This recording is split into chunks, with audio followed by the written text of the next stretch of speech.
السلام عليكم. مثل ما باين بالعنوان، مشكلة الكمبيوتر تشغله أو البي سي تشغله 5 ثواني تقريبا ويطفي، ويشتغل ثاني مرة 5 ثواني يطفي، ولا يظهر شيء بالشاشة. نجرب مع بعض. بسم الله.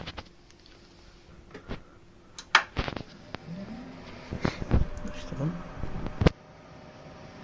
5 ثواني.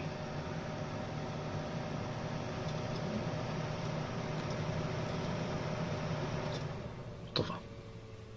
طبعا تعمدت ما أسرع الفيديو عشان تشوفون كم الوقت وكم قاعد يطفي. ولا طفى ولا فصل يشتغل ثاني مرة، كأنه يسوي ريستارت أو إعادة تشغيل. طفى ثاني مرة، ثالث مرة. طبعا حتى لو اشتغل الشاشة ما راح يطلع فيها شيء. الحل جدا جدا بسيط، توقعتكم من شنو المشكلة؟ من هذا الشيء، الرامات. ليش تصير بالرامات هذه المشكلة؟ الله أعلم. كل اللي علي راح أفك الرامات وأركبهم ثاني مرة. الحمد لله. طبعا فكيت الرامات، أنا عندي رامين، وأهم شيء قبل لا تفك الرامات تفصل كيبل الكهرب أو إنك تفصله من سويتش عشان ما يسوي لك أي مشاكل بالبور. الحل بسيط، تنظف الرامات من هذا الاتجاه ومن هذا الاتجاه، ترجع تركبهم، أو تركب اللي عندك اثنين تركب واحد وتخلي واحد وتشغل.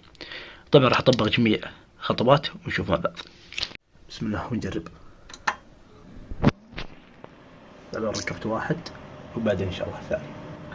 أبشركم أشتغل. أسوي ريست مرة واحدة.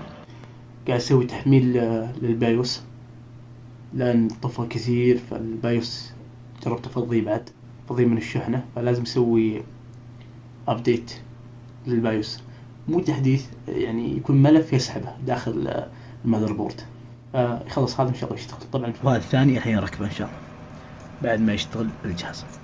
فالحل بكل بساطة تشيل الرام عندك وتركبه. أي مشكلة بالكمبيوتر أول شغلة تسويها تشيل الرام وتركبه. ما هي الأسباب اللي تؤدي إلى هذه المشكلة؟ الله أعلم، لكن هذا حل مجرب إذا صارت معك المشكلة، وأكثر من شخص يعني جرب الحل هذا.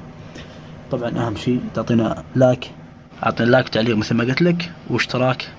يا جماعة الدعم نازل جدا، والمحتوى الأجنبي دائما يعني هو المسيطر، بالذات في الأمور التقنية والبي سي والهواتف. فادعمونا يا أخوان، خلونا نوصل رقم طيب، وأي مشكلة اكتب لي بالتعليقات عشان راح أرد عليك. وهذا الويندوز أشتغل. طبعا شغال على رام واحد، وراح أحطه في الجهاز الحين وأركب الرام الثاني عشان تضمنون أن الطريقة ناجحة 100. وهذا الرام الثاني. ركبت الرام الثاني واكتشفت الخلل بالرام هذا. هل يحتاج تنظيف؟ هل في مشكلة؟ راح أتأكد الحين. شنو سويت يا أحمد؟ طبعا لخبطت وجربت، قلبت الرام اليمين باليسار واليسار باليمين، وشلت الكفر هذا، كفر تبريد، واشتغل. طبعا نظفت القواعد الداخلية حقت الرامات وضبط. هذه المشاكل كانت مشكلة تنظيف. والأهم منها في سمعت عن الكهرباء الساكنة إذا تشغل الكمبيوتر لأن لمست المكان الحديد يلزعك. يقولون احتمال كبير أنها تصير مشكلة الرامات. قبل فترة كان المسي يلزعني لزع خفيف، فكان عندي الأرضي مو موصل عدل، وغيرت الكيبل كامل على الرامات كاملة. لا تنسى يا غالي اللايك والاشتراك، وإذا فتك وضلت تجربة معك اكتب لي بالتعليقات. السلام عليكم.